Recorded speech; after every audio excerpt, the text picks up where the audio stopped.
Hello and welcome to Clearview News. We are reaching you live from Nigeria's capital city, Abuja.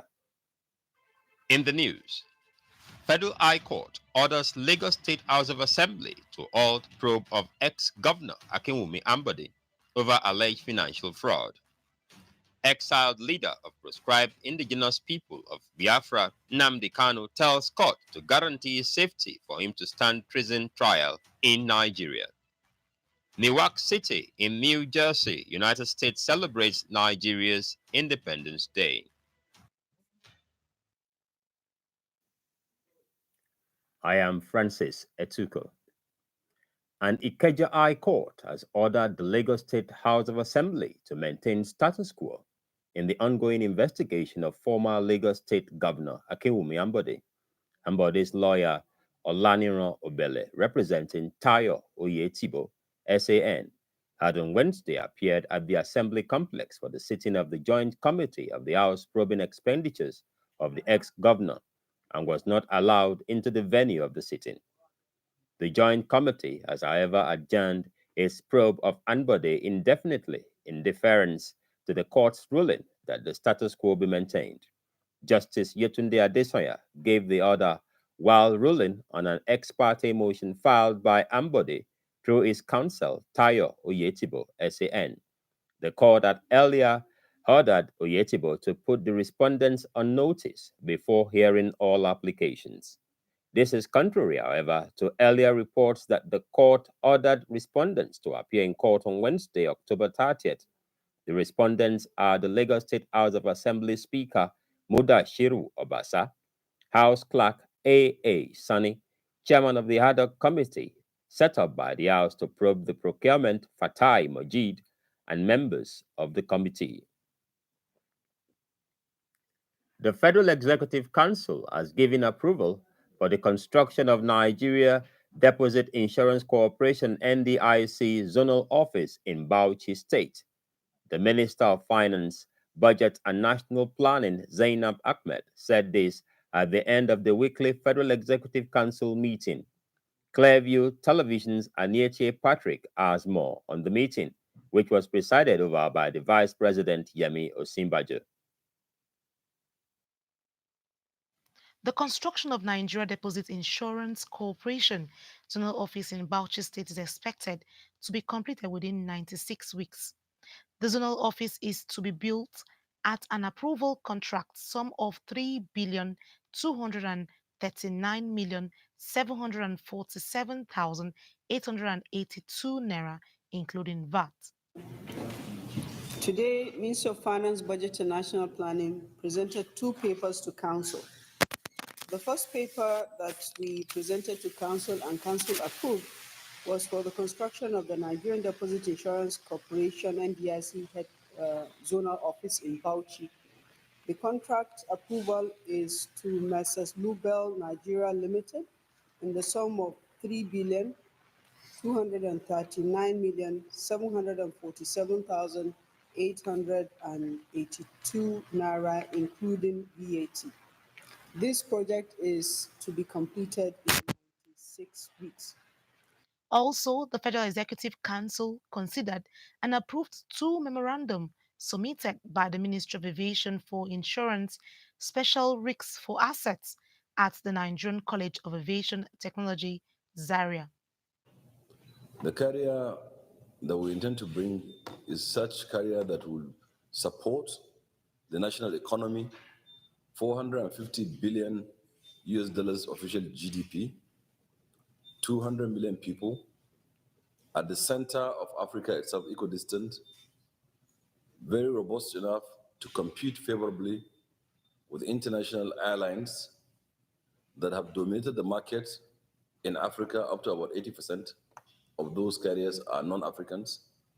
In view of the AU Agenda 2063 that created the single African air transport market, we thought that there must be an airline that will take up to that challenge to be able to provide the service, to take advantage and provide service and employ our people. The Council equally granted approval for the fencing and perimeter road of the Port Harcourt International Airport. Nigeria having been the first country to kickstart the Yamasukuru decision and declaration in 1999 to establish a one common transport market in Africa. At the time, taking advantage of Nigeria Airways, which was the strongest airline in the continent at the time, we thought that we would get advantage of that and it will pay Nigeria very well.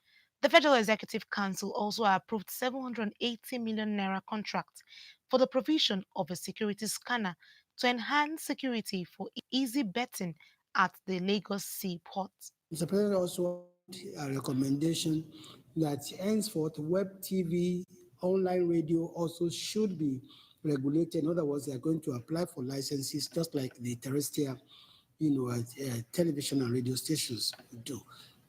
We were not also unmindful of the challenges of facing the NBC. Today, they have less than 200 people, personnel, monitoring over 1,000, television and radio stations. So Mr. President actually approved that the personnel of that unit be enhanced, and we're thinking of employing at least about having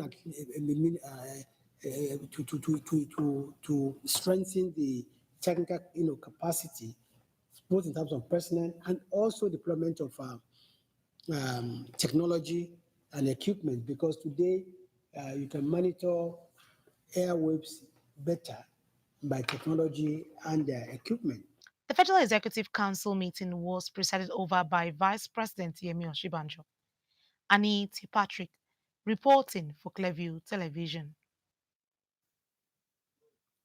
The travels of embattled Senator Rochas Okorocha after his exit from Imo Government House took a different turn in Abuja following calls on the EFCC to also probe allegations of money laundering and operations of over 200 bank accounts by the Okorocha-led administration. The Coalition for the Advancement of Good Governance took to the streets of the federal capital city to demand that attempts by an aide to the former governor, Kashmir Uzoho, to sweep under the carpet allegations of money laundering to the tune of 1.5 billion naira should be resisted. Clearview correspondent Florence Phillip has details. The Coalition for the Advancement of Good Governance was reacting to a recent claim by Imo State House of Assembly that the former governor, Rochas Okorocha, allegedly operated the accounts while in office, saying it marked the high financial recklessness under his regime. According to Okonkwo, Okorocha had denied the allegation that he operated 250 bank accounts. Meanwhile, the Deputy Speaker of the Imo State House of Assembly, Okechukwu Onyekama, moved the motion authorizing the State Auditor General to put together an independent committee of forensic experts to investigate the 250 bank accounts allegedly operated by the administration of Rochas Okorocha in the state in the last 8 years as governor. He adduced the arrest of the former Accountant General by the EFCC as enough proof for the alleged profligacy under the former governor. We are hopeful that the state government would periodically publish what it gets from FAC. As at now, we are aware that Igbo gets 5.5 billion monthly, of which 1 billion is directly at source, being for sundry obligations, which were essentially misappropriated, unaccounted for by the last administration. If you clearly remember, the Minister of Finance, Mr. Zainab Ahmed, listed Imo State as one of the 5 states in 2018 that were unqualified to receive additional Paris Club refund until proof was shown of previous refund for payment of salaries, and they will use it, and they will use this one for purposes of salaries, for payments of salaries. Sorry. To demonstrate the pillaging of the state, the Economic and Financial Crimes Commission arrested the then Accountant General of the state, Mr. Uzoho Kashmir, on March 8, 2019, for allegedly laundering 1.05 billion for the former governor. We appeal to the EFCC not to throw these and other grievous financial crimes against the people of Imo State by the main government into the waste bin of history. Okonkwo stated that to demonstrate the pillaging of the state, the EFCC arrested the then Accountant General of Imo State, Kashmir Uzoho, on March 8, 2019, for allegedly laundering 1.050 billion for the former governor. They are appealing to the EFCC not to throw these and other previous financial crimes against the people of Imo State by the immediate past government into the waste bin of history. To clearly understand how terrible the situation was, is to note that the state government before May 29, 2019 had over 250 bank accounts. Family members of the Richards administration of the Richards dynasty were appointed at will without any due process or scant regard for the consideration of other Imolites. Pensions went unpaid for 80 months. This and much more was the rot that was on ground when His Excellency Emeka Ihedioha assumed office. Policy direction. As a coalition that is southeast centered, in order to peer review governance in the region, we are aware of the efforts of the present government to reposition Imo State for optimum delivery of democratic dividends. However, we are not unmindful of the impatience of the Imolites to see immediate results from the government that they overwhelmingly voted for. The organization also alleged that there had been ceaseless propaganda against the current administration of Governor Emeka Ihedioha by those who lost out in the last governorship election in Imo State. Florence Philip reporting for Clearview Television. The FCT Police Command has paraded a 27-year-old Mohammed Kolo for allegedly parading himself as the Minister of the Federal Capital Territory and defrauding unsuspecting members of the public. The FCT Police Commissioner Bala Shiruma, who conducted the parade in Abuja, said the suspect had successfully defrauded unsuspecting members of the public to the tune of 52 million naira, which he allegedly received installmentally on the pretense of helping his victim to secure contracts.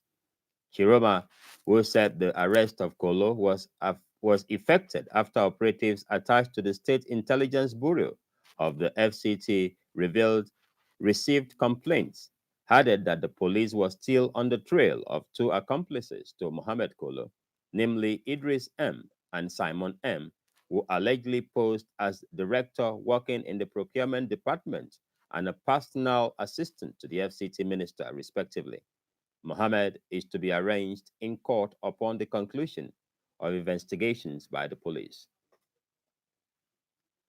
The Katsina State Primary Healthcare Development Agency says claims that a yet to be identified disease that has claimed the lives of more than 100 people in Matazo local government area of the state is yellow fever and not true. Executive Secretary of the agency, Dr. Shamsuddin Yahya, says out of the 11 blood samples sent for laboratory analysis, 5 were confirmed negative of yellow fever, while the 6 others are being awaited. Our correspondent has update.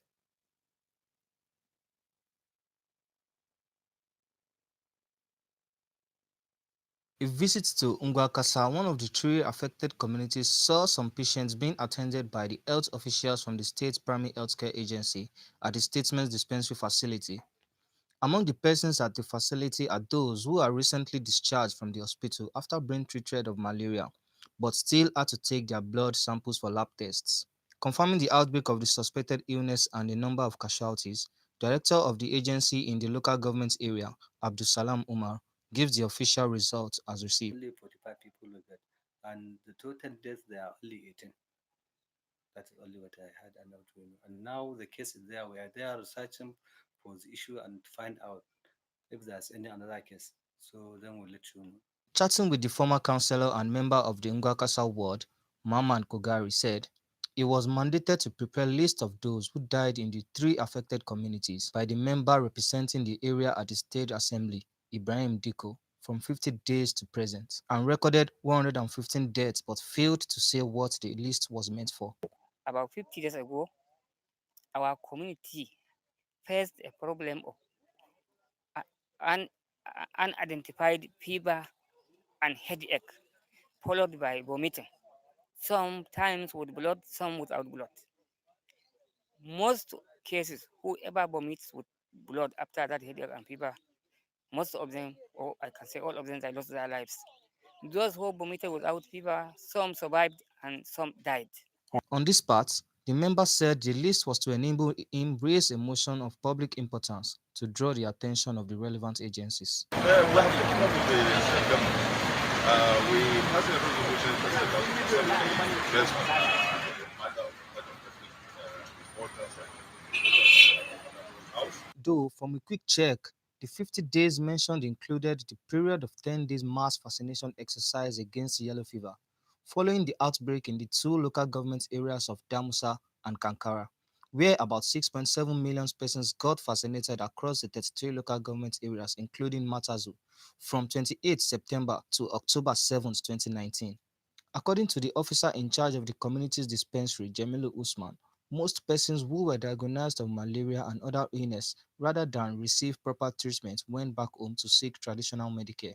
Meanwhile, the executive secretary of the agency, Dr. Shamsidun Yahya, said all efforts have been put in place to contain further spread as a surveillance team has been sent to the area while blood samples have also been taken for lab tests, debunking claims of the strange illness to be yellow fever. So far, we have collected 11 plus 7, that is 18 cases. We are awaiting result, but for the ones that we have received so far, they are all negative. But as I've said, these figures could change.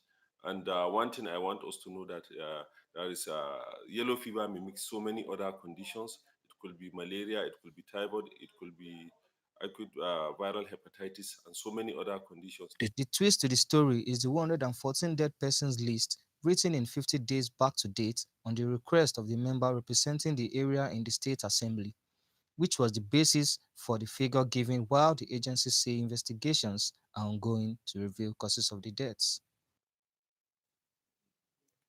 You're watching Clearview News. We'll be back after this break. The Kogi Trade and Tourism Expo is here. Come and showcase your products and make more sales while you discover more business opportunities. Date 1st to 3rd November 2019. Venue H Drive Hotel, Lokoja, Kogi State Capital. Harnessing opportunities for sustainable economic development. For inquiries, call the following numbers: 0803 684 8623, 0803 453 7392, and 0803 656 9993. Facebook, Kogi Trade Expo 2019, and Instagram, Kogi Trade and Tourism Expo.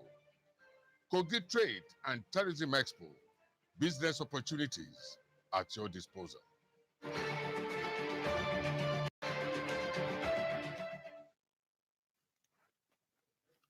Welcome back. Ahead of the November 16 governorship election in Kogi State, the All Progressive Congress, APC, has taken its campaign trail to Kaba. The rally was also used to drum up support for the Director General of the Election Campaign Council, Smart Adeyemi, who will also be slugging it out for a second time with Senator Dino Melaye for the Kogi West senatorial seat following the nullification of earlier polls by the Election Appeal Tribunal.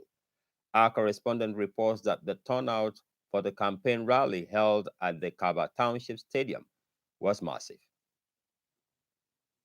Governor Yahaya Bello has promised to improve on the road network in Kogi West Senatorial District and Kababunu, including access roads to the Oba's Palace when he returns to Lugada House after the November 16 elections. Bello made a promise at the Palace of the Obaro of Kaba, Oba Solomon Owoni, when he stopped by to pay homage as part of his campaign rally across Kogi State. We are flagging off this particular 10-kilometer road that spans from Kaba to O2, Okidayo, Egbeda, Ohakiti, for a left of Kaba to Kedi local government.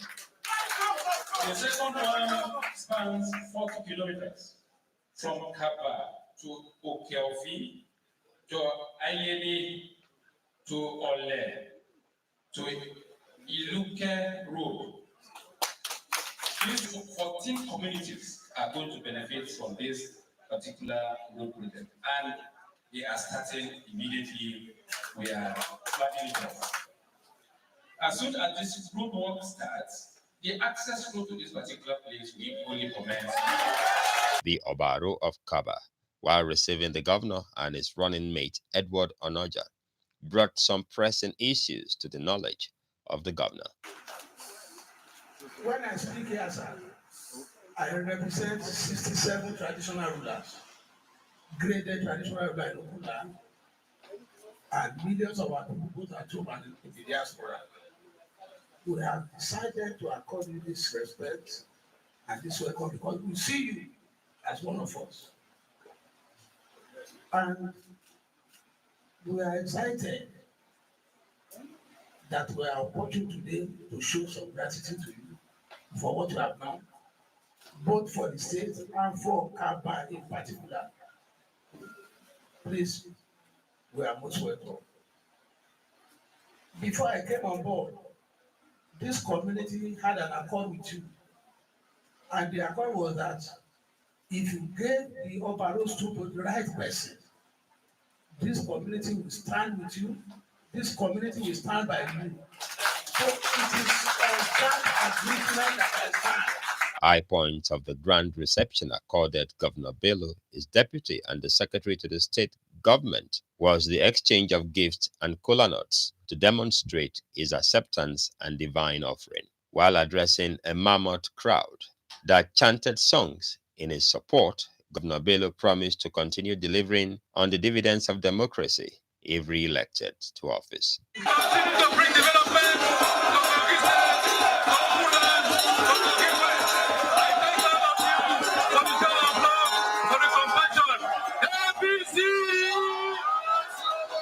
The rally was used to drum up support for the Director General of the Governorship Election Campaign Team, Senator Smart Adeyemi's bid to win the Kogi West Senatorial District rerun, scheduled to hold on November 16. The senatorial rerun polls between Senator Dino Melaye and Smart Adeyemi is considered a litmus test in the politics of Kogi West. In what can be best described as another major endorsement for Governor Yahaya Bello and Edward Onoja in the November 16 governorship elections, Ibira women from Kogi Central trooped out en masse to rally and pray for a successful return of Governor Bello and the APC to Lugard House. Our correspondent has more.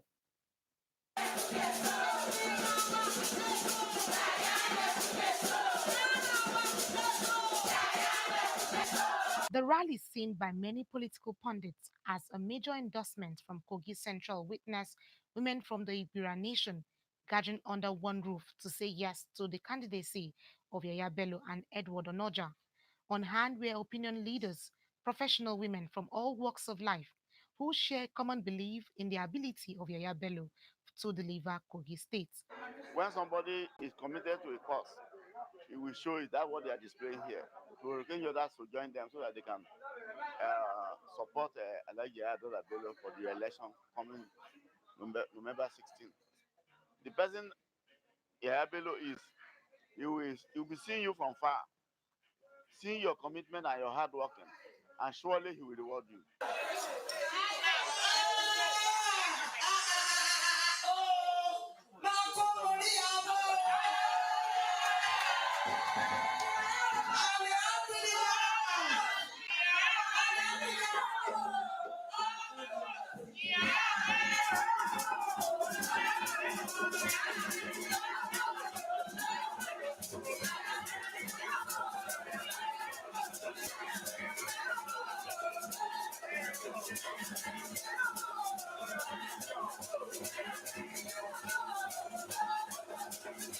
Party stalwarts at the event were confident that more women will be represented in the cabinet when Yaya Bello returns to the government house. The day of election, now we are not mobile. We want to go like in Kabajoshan to do our work. So the day of election, inshallah, we'll clear this place. I want it to compensate my widows and orphans. And I want him to support us. We want to work before election now. For the governor, Ayaya Adoda Bello, the excellent, the leader, I'm pleading to people, including local people, to let Yaya complete in tenure Let us do amicable. Go there, just do temperate and go away. That is what we want for Kogi. We don't want any wahala. We don't want to share blood. We don't want to turn ourselves to hard body because of election. Prayers and commendation featured prominently at the rally organized to draw up support for Governor Yaya Bello.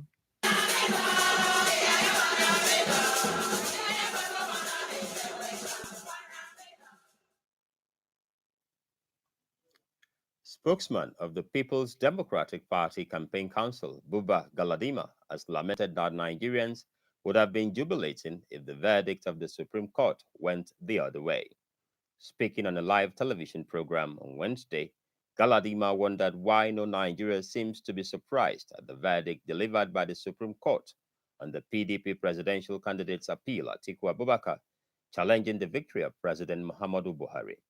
The Chief Justice of Nigeria, Justice Tanko Mohammed, who led 6 other members of the Apex Court's panel, delivered the 3-sentence judgment, which put pay to the legal dispute over the polls. Atiku said although the Nigerian judiciary had been sabotaged by a dictatorial cabal, his spirit was not broken by the judgment. The APC advised the former vice president to stop what it called destructive agenda. The verdict of the Apex Court also elicited reactions from notable figures. The Court of Appeal, sitting in Sokoto State, has nullified the elections of Senator Abubakar Tambuwal, APC Sokoto South, and Aliyu Shehu, member of the House of Representatives representing Bodinga Dange Shoni Tureta Federal Constituency. Both Tambuwal and Shehu are of the ruling All Progressive Congress, APC.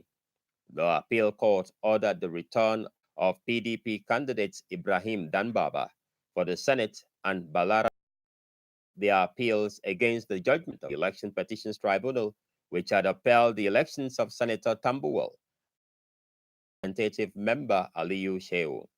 Delivering judgment, the presiding judge, Justice Frederick Oho, said both Baba and Kakale's appeals succeeded.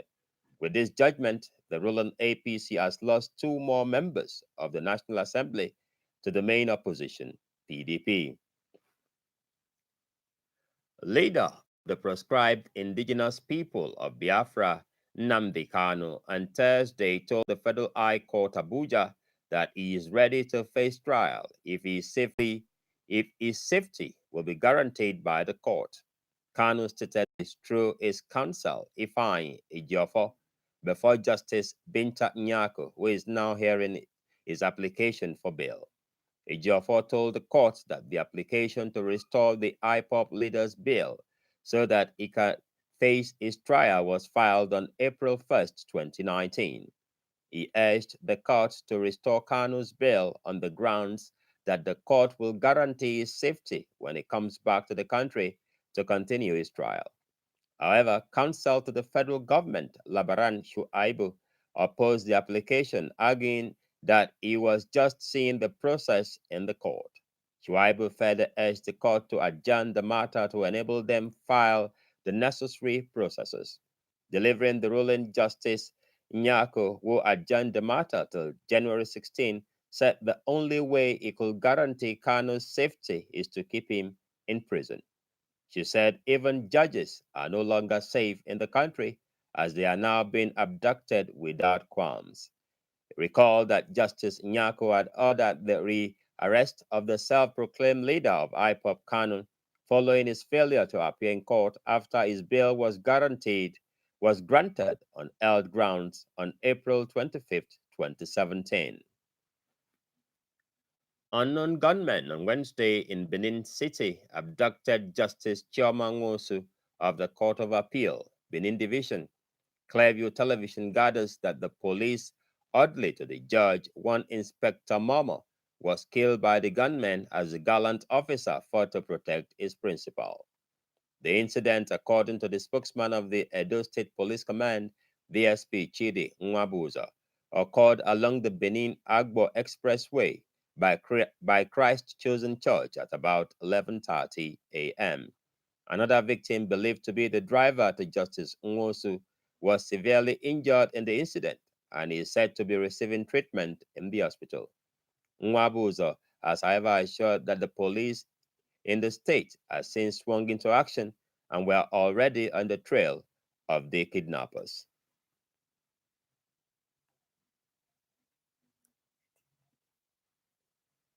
Yes, the Nigerian Customs Service Federal Operations Unit Zone has called on importers of drugs to desist from bringing in drugs without the approval of the National Agency for Food Drugs Administration and Control. The unit controller Aliyu Mohammed, while displaying some drugs seized in Lagos, said so far drugs impounded can be estimated to have its value in billions of naira.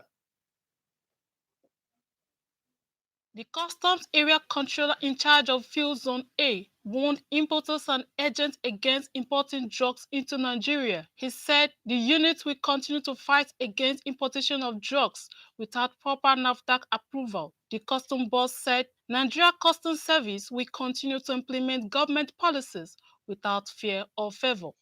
So this to show you that our officers are not sleeping. We'll make sure that we'll do our best not to compromise. What is all this integrity? The leadership is all nothing but the influence. Once you have integrity and you influence your officers, I don't compromise. According to him, any importer caught importing drugs will be charged to court, and if found guilty, will be punished according to the law. The custom boss also said the Controller General of Custom has been implementing measures to stop importation of hard drugs into the country. Another worst part of it is that it has no NADAM number. So since it has no NADAM number, from there you know that something is fishing. And anything that is coming to the country from the border illegally without NAFDAC number, it cannot be a good drugs. But still, we are going to send it to NAFDAC for analysis. According to him, the containers of seized drugs by the customs have been destroyed based on laid down rules. The federal government and the United Nations Children's Fund, UNICEF, have commended the Edo State Governor, Godwin Obaseki, for his administration's commitment towards eradicating open defecation and its associated problems in the state. The Minister of Water Resources, Suleiman Adamu, and UNICEF's Communication for Development Specialist, Caroline Akosile, said the governor's efforts towards ending open defecation was applauding and urged him to show more commitment in the actualization of the goal by the end of the year. Both the minister and the UNICEF officials were in Edo State during the launch of Open Defecation Free Roadmap. Adamu said he was visiting several states across the country with his team to intimate state governors on the national launch of the campaign against open defecation to be performed by President Muhammadu Buhari on November 19, 2019. According to him, Nigeria failed to meet the Millennium Development Goals in 2015 because the country was relying on budgetary allocations while investments were not enough. He said the federal government intends to target water and sanitation entrepreneurship by working with microfinance organizations on water and sanitation issues to enable people earn a living. Adamu said water is an economic commodity to be paid for, noting that 13 of the 774 local government areas in the country have achieved the open defecation free target. The UNICEF specialist Akosile said the state government's commitment to WASH demonstrated a determination to eliminate open defecation in communities across the state. She said Governor Obaseki was the first state governor to pay up the counterpart funding for water and sanitation program. Obaseki had launched the campaign shortly after signing the protocol on the federal government's goal of achieving an open defecation-free country by 2025.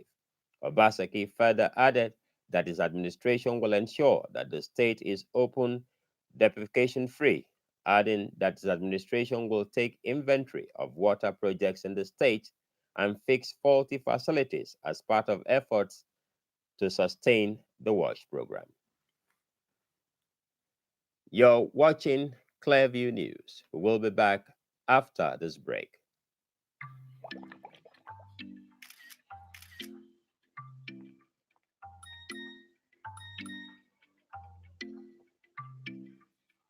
Hello, customer. Who don ready you? I think no go talk today. Today na my cheat day. So wetin you want? Give me 2 wraps of poundo. Excuse me, madam. The client has just arrived and he'll be upstairs very soon. All right, send him right up. Thank you.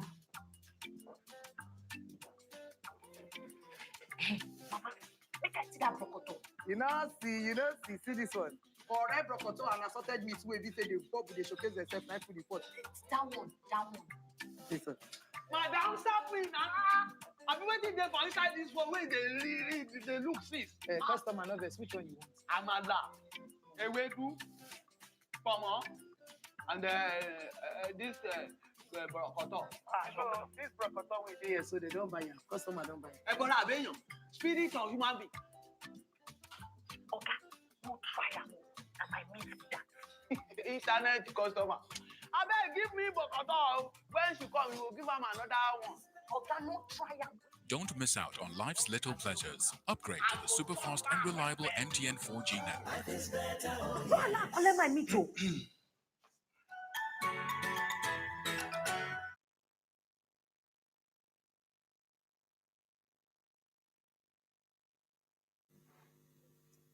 Welcome back.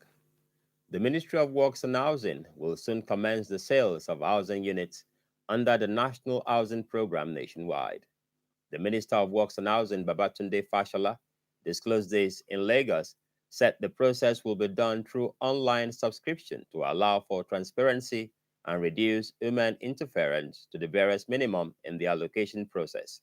Speaking at a one-day stakeholders engagement forum organized by the Lagos State Real Estate Transactions Department, Fashola said that housing, apart from being a major need of man, holds great potentials for the economic well-being of Lagos State and Nigeria at large. He said there was need to ensure that the art of housing delivery in all ramifications is advanced for the benefit of the country and teeming population will seek shelter on a daily basis. Represented at the forum by the Controller Federal Ministry of Housing, Sarah Alawade, the Stakeholders Forum had as its theme Lagos Real Estate, Achieving 21st Century Compliance.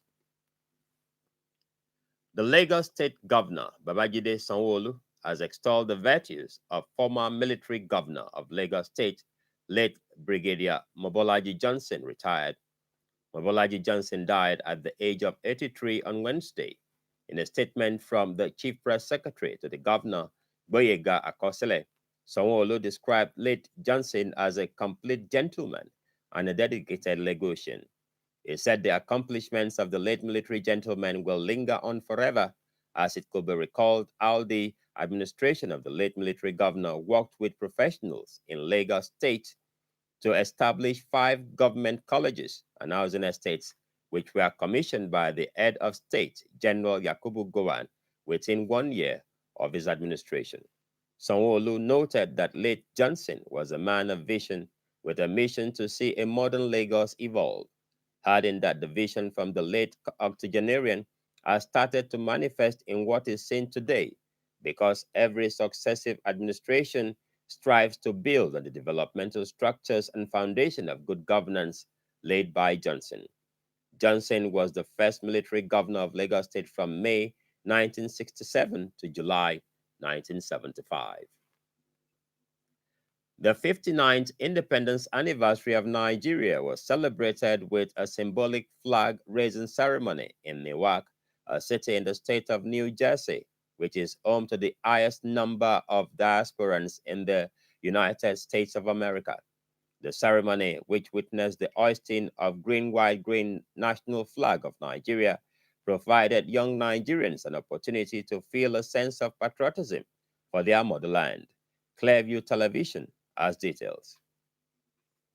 Nigeria's 59th independence anniversary was celebrated with a little more fanfare and glitterati as Nigerians resident in the state of Newark in New Jersey used the occasion to exhibit national identity and patriotism with the symbolic hoisting of the green, white, green flag.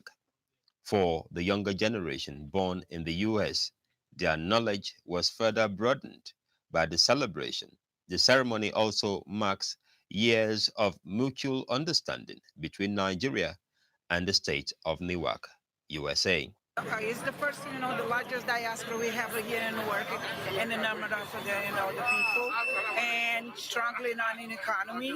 So could it be better and a good partnership with the city in Newark, and the mayor always, have a high expectations with the residents here and from the diaspora from Nigeria, how they contribute and how they being here with the city in Newark. We are happy about it.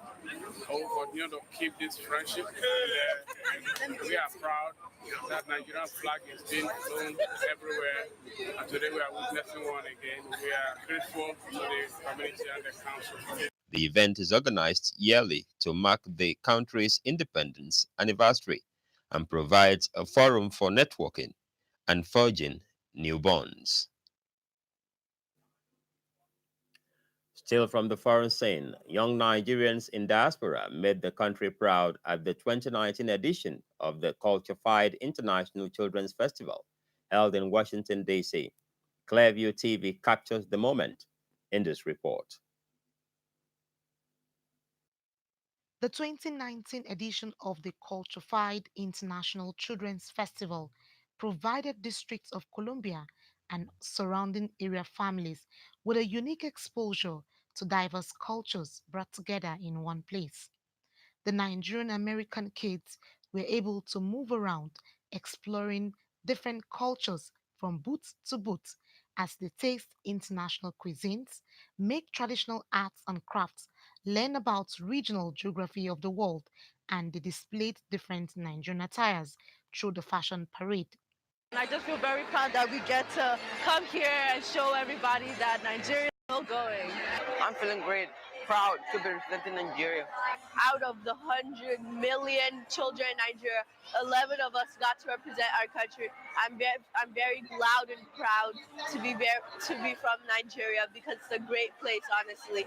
The first secretary consular section, DEC's office in charge of education and cultural affairs at the Nigerian embassy, Fatima Ojaku, and other Nigerians who participated are excited to display Nigerian artifacts, foster intercultural learning, and promote Nigeria.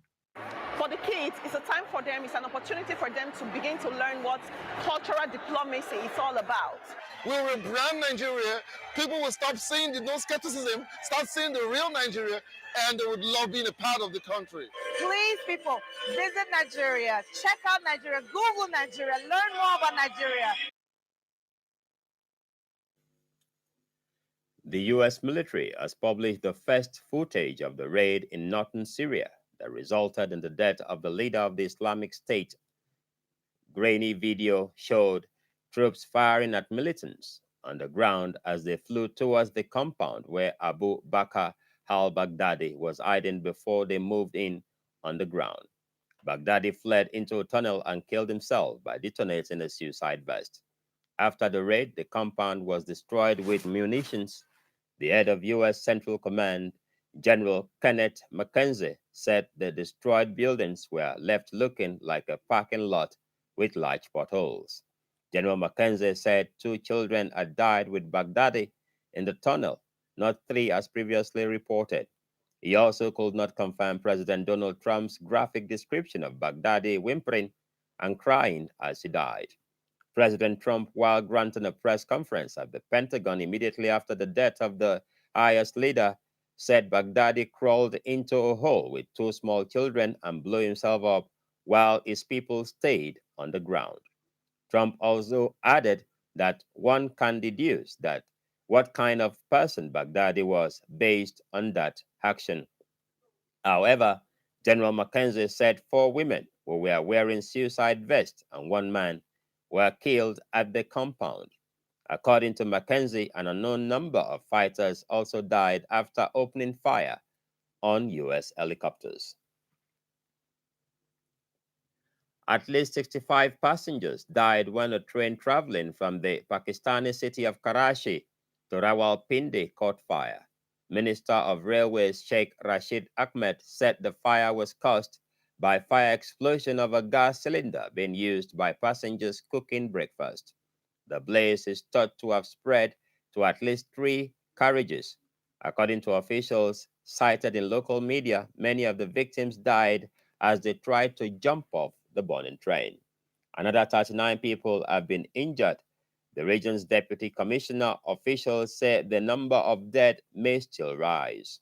Officials say passengers bringing stoves onto trains in order to cook meals on long journeys is a common problem. Sources say many passengers were heading to a conference organized by the Tablighi Jamaat Sunni Muslim Missionary Movement. District Deputy Commissioner Jamil Ahmed said some of the victims could not be identified due to the burns they received, and they will need to use DNA to find out who had died. Prime Minister Imran Khan, who took to the Twitter handle, said he was deeply saddened by the terrible tragedy, adding that he had ordered an immediate inquiry. North Korea has fired 2 unidentified projectiles into the sea, the South Korean military has revealed. If confirmed as a missile test, it could be the North's 12th this year. The projectile was fired into the East Sea, also known as the Sea of Japan. The launches are thought to have come from South Pyongyang province, according to Seoul's Joint Chiefs of Staff. Earlier this month, North Korea test fired a new type of missile capable of being launched from a submarine. That missile was in theory able to carry a nuclear weapon. Being launched from a submarine can make missiles harder to detect and allows them to get closer to other targets. The Japanese Coast Guard said Thursday's projectiles landed outside Japan's maritime exclusive economic zone. The South Korean military has, however, said it will maintain its readiness to track and monitor further launches. North Korea is widely believed to have missiles capable of striking long-range targets, including the U.S. mainland. It also claims to have a nuclear bomb it can mount it on a missile. The apparent testing comes as nuclear talks between Pyongyang and Washington remains at a deadlock. The U.S. The last time President Donald Trump met the North's Kim Jong-un was in June when the 2 leaders met at the inter-Korean border.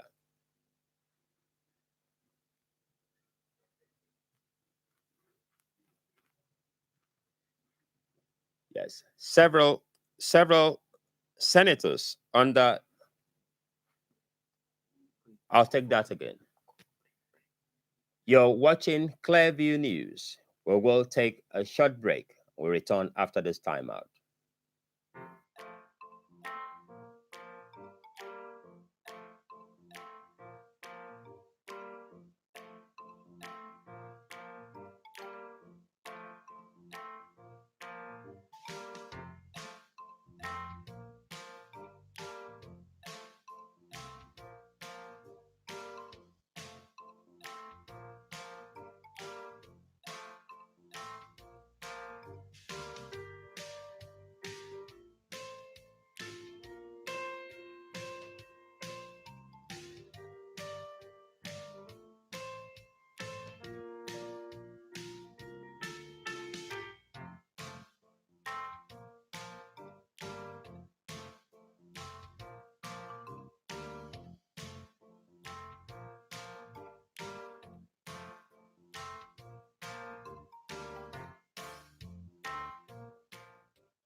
Jamaican juggernaut scores his first goal for a professional side.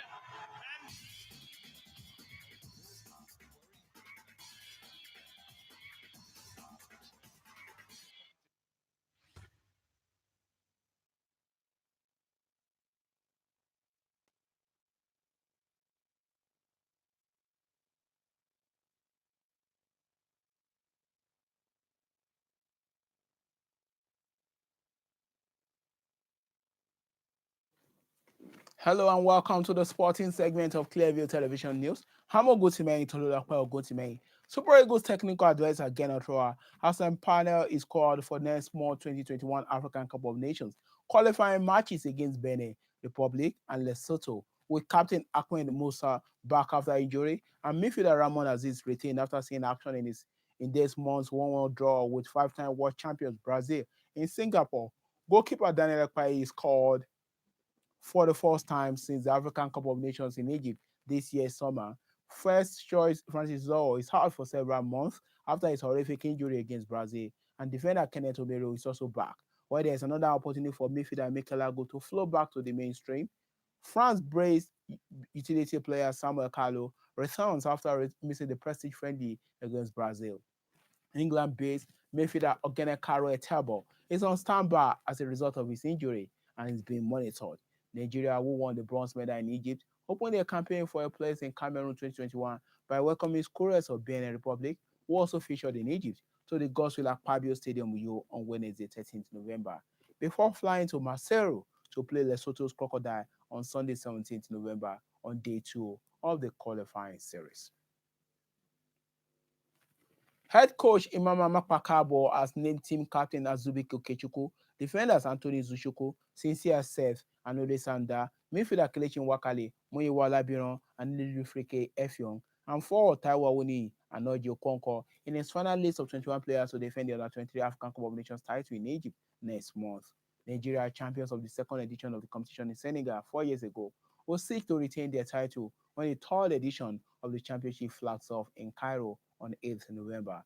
The Olympic Eagles are housed in Group B and will contend with Cote d'Ivoire, Zambia, and South Africa in that order at the Al Salam Stadium. Also, Egypt held Group A that also has Ghana, Cameroon, and Mali with matches to hold at the Cairo International Stadium. Nigeria's first match of the campaign is against Cote d'Ivoire on Sunday, 9th November. The top 3 teams at the 8 Nation final will qualify to represent Africa in the men's football tournament of the 2020 Olympics in Tokyo, Japan.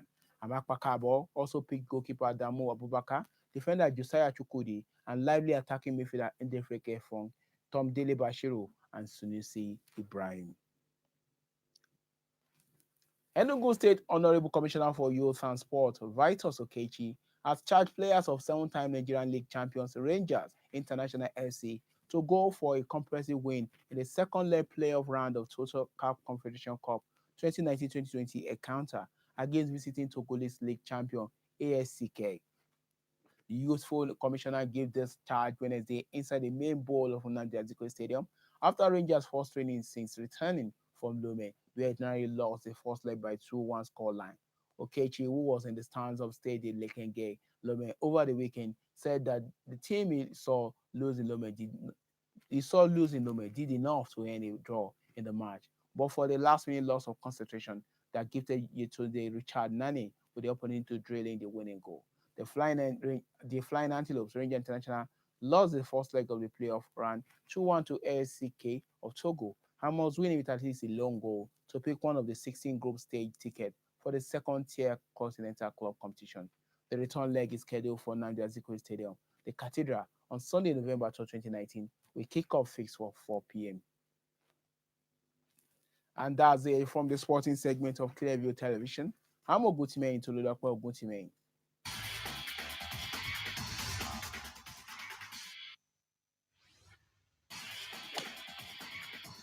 There it is. What a shot from Tiger.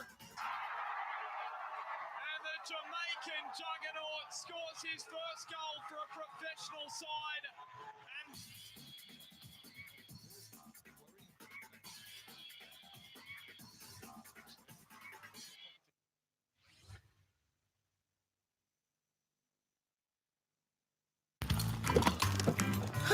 This used to be me.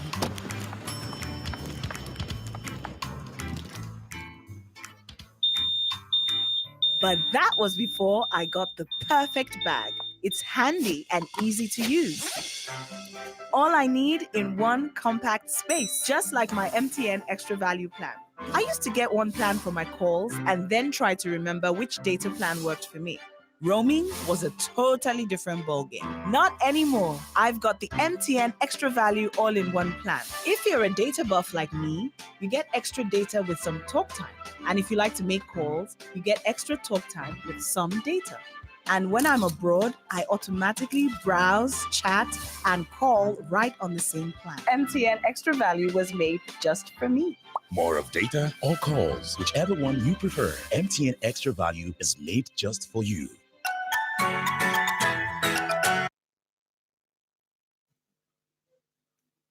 And that's the news. But before we go, another look at our top stories. Justice Yetunde Adesanya of Ikeja High Court has ordered Lagos State House of Assembly to halt the probe of ex-governor Akinwumi Ambode over alleged financial fraud and to maintain the status quo pending the airing of an application seeking to stop the probe. Exiled leader of the proscribed indigenous people of Biafra, Nnamdi Kanu has told a federal high court sitting in Abuja that he is ready to return to Nigeria to stand treason trial provided the court guarantees his safety. The presiding judge turned down the request, saying Kanu's safety can only be guaranteed if remanded in prison, given growing cases of abduction of even judges in the country. Newark City in New Jersey, United States, has honored Nigeria in a unique style with a celebration of the country's 59th Independence Day, noting that it is a mark of promoting friendship with Africa's most populous nation. Remember that you can subscribe to our YouTube channel via Clearview TV, like us on Facebook via Clearview Television, follow us on Twitter at Clearview Online. You can also follow us on Instagram at Clearview_NG. You can also watch Clearview TV on Niche Comsat with any free-to-air decoder. For details, contact your local installer. I am Francis Etuko.